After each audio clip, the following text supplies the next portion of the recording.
Thursday. It's all you need to know to be in the know on AM 1220 KHTS, Santa Clarita's hometown station. You're listening to the Gazette Radio Hour with Doug and John. So, Doug, we talked Foothill League. We talked high school football in the Valley. You know, we missed a team, though. Which one? Santa Clarita Christian's got a great team. Yes. We've got their coach, Coach Moss. You on the phone? You on the line, right? Yep, I'm here. All right. Hey, Coach, how are you doing? This is Doug. I'm doing great. How are you, Doug and John? Awesome, Great. man. Thanks for coming on. Hey, you guys are looking pretty good this year, aren't you? Yeah, we're very, very excited about this year. I mean, we've put in a lot of work. It's kind of been a 3-year process leading up to this year, and we have high goals and expectations this year. Coach, I wanted to ask a question, kind of go backwards a little bit, but you switched to 11-man from 8-man. Was it 2 years ago?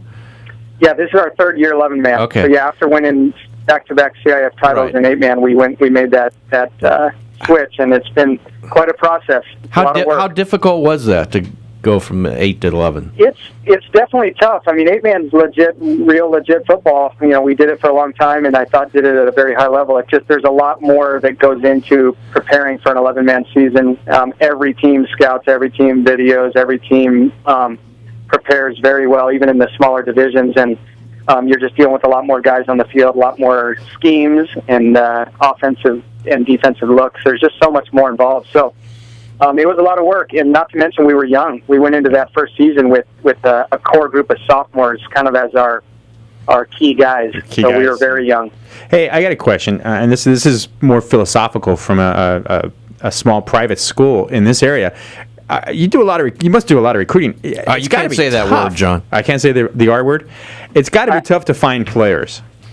It's for years and years and years we've been playing 8-man. We have kids that come up to our school, go to 8th grade.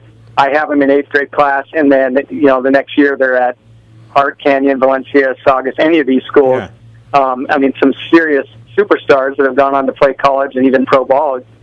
Spend time at SCCS. So to keep those kids, it was a challenge. Since going 11-man, we're seeing more kids decide to stay. It's not like we're the floodgates are open and we're having a ton of transfers. I wish. Yeah. We still don't have that. Our school's not going to go out and recruit a bunch of kids like some of the private schools are doing down in the Valley and all over Southern California. We want to deal with who we got in our campus. If kids want to transfer, that's up to them and their family. But we just try and get the most out of the guys we already have. That's awesome. Yeah, and I understand you had a great passing league this year. Yeah, we put a lot of work into our off season. I mean, our spring and summer, we ended up playing over 40 passing league games. Just throughout the spring and summer, our kids worked very, very hard. We entered like 4 of the biggest tournaments we could find with all D1, D2, D3 schools, and being a Division 13 school. Every game, I would say, we had our work cut out, and I thought we had a very successful season. I mean, we beat schools like Loyola, Long Beach Wilson, Long Beach Jordan, Golden Valley. We had some success against much bigger schools.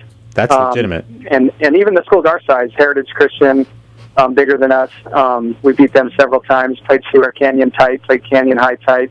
That's awesome. Was a great opportunity for us. Hey, Coach, you're putting the pads on now, and let's jump to this year. You finished third in the San Joaquin division last year? Yep, San Joaquin League. We were third. We gave that league title away. We lost 2 games to Saddleback and Capo. That 2 very good quality programs, well coached, and we did not play well enough to win those games, even though we felt we were as talented. And some of that, we were all juniors and sophomores, still fairly young. And just made too many mistakes, and it cost us because we got left out of the playoffs at 7-3, which we felt we kind of got robbed. Yeah, I'd say so. So your prospects this year, I know you got 2 tough games coming up, Chadwick and Windward, right? Yeah, Chadwick is a very good program out of Palos Verdes. Good, well coached. They've got a coach that's been there a long time, and they're kind of a mirror of our team. We've scouted them, we've watched, seen them, and we're a spread offense with Big Derek Lewis, a 210-pound running back, nice. And a quarterback that can throw it around, and Nogel, our slot receiver, that's very, very quick. And they're almost identical. They got a 210-pound running back that's going to be a senior, a 6'5" quarterback that can throw, and then a little slot that's very, very tough to defend. So we feel it's a very evenly matched game.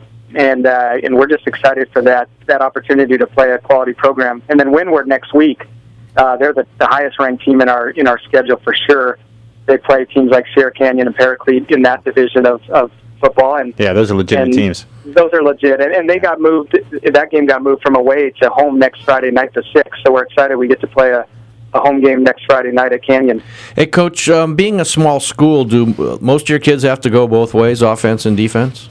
We got our fair share. I mean, we have 32 guys on the roster. That's with our 6 freshmen.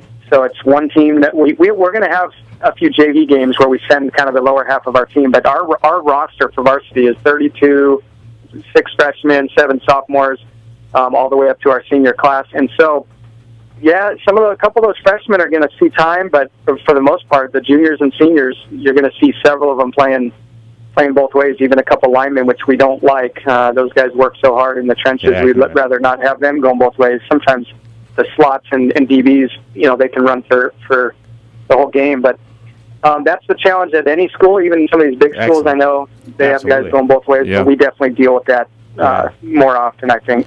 Coach, thanks for having us on, man. I'm excited about SCCS football. I think I'm going to come out and catch a couple games.